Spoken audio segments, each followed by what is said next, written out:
Welcome to our channel. हाजिर हूँ मैं एक नया अपडेट लेकर। वह मानदेय से संबंधित खबर है। आखिर मानदेय में देरी क्यों हो रही है?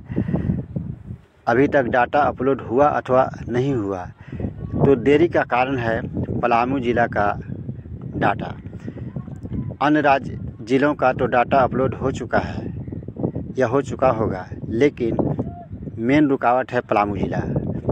प्राप्त सूत्रों के अनुसार, सूत्रों के हवालों से जानें तो पलामू ज़िला से प्राप्त जानकारी अनुसार सभी प्रखंडों का मानदेय डेटा ज़िला को प्राप्त हो गया है तथा पीएफएमएस का काम भी चालू है। यानी पीएफएमएस का काम भी चालू है और सभी ब्लॉक से पलामू ज़िला को प्राप्त हो चुका है।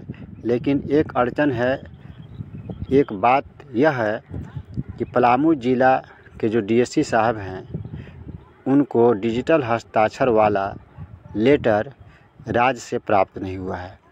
यानी वो जो दस्तखत करते हैं डिजिटल दस्तखत, उनका लेटर उन्हें प्राप्त नहीं हुआ है, जिसके कारण फाइल पर हस्ताक्षर नहीं हो पाया है। लेटर राज्य से जैसे ही उन्हें प्राप्त होगा, हस्ताक्षर और डिजिटल लेटर प्राप्त हो जाएगा, वो डिजिटल हस्ताक्षर कर देंगे। उम्मीद है कि 14 मार्च तक डिजिटल हस्ताक्षर का लेटर उन्हें प्राप्त हो जाएगा।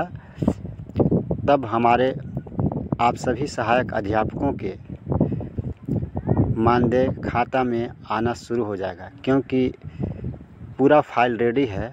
सिर्फ पलामू ज़िला का पीएफएमएस लेटर पर हस्ताक्षर करना बाकी है। तो हमारे चैनल पर बने रहिए और धीरे धीरे इसमें अपग्रेड किया जा रहा है।